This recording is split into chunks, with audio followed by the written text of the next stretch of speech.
Today on Bits, we're going to talk about toilets.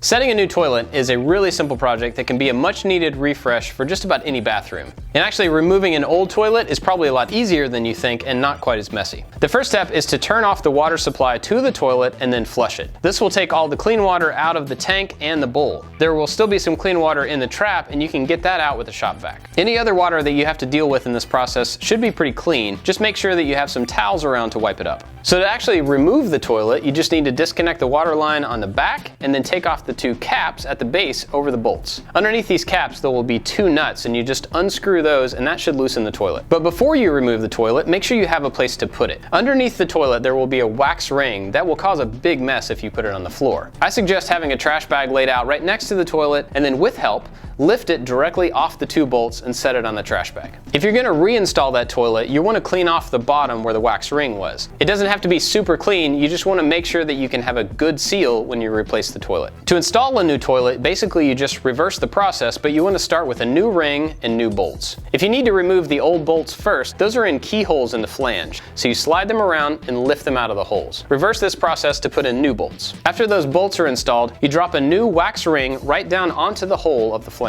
Wax rings do work pretty well, but they also kind of cause a mess. And these days there are some non-wax rings that you could use instead that work just fine. With some help, lift the toilet over the bolts and drop it directly down onto the bolts, making sure that they are sticking straight up. As long as this is centered and the bolts go through the holes in the bottom of the toilet, you should line up directly on top of the ring and make a good seal. After the toilet is fully seated on the ring and the floor, you can use the nuts that came with the bolts to secure it. After the nuts are fully tightened down and the toilet is secure, you can use a hacksaw to shorten the bolts. There's some bolts that actually come with a break point, so you can just snap them off with some pliers. And while you're at the store, make sure to get new caps if your old ones are grimy. The final steps are to reconnect the water to the back of the toilet and run a thin bead of kitchen and bath silicone caulk around the base. And after that, your toilet is ready to go. But if you're not using a brand new toilet, you may want to update some things before you turn the water back on. You can replace the lever for an updated look, or you could replace the flap and the float and the pieces on the inside of the tank that may have broken down over years of use. This is one of those projects that may look a lot harder than it actually is, so hopefully this video was helpful to you. If you've got any other tips or tricks around installing a toilet, please leave them down in the comments so we can all learn together. Huge thanks to Lowe's for sponsoring this video. We've got a whole playlist of other Bits videos for you to check out, and we'll be back really soon with a new project. See you then.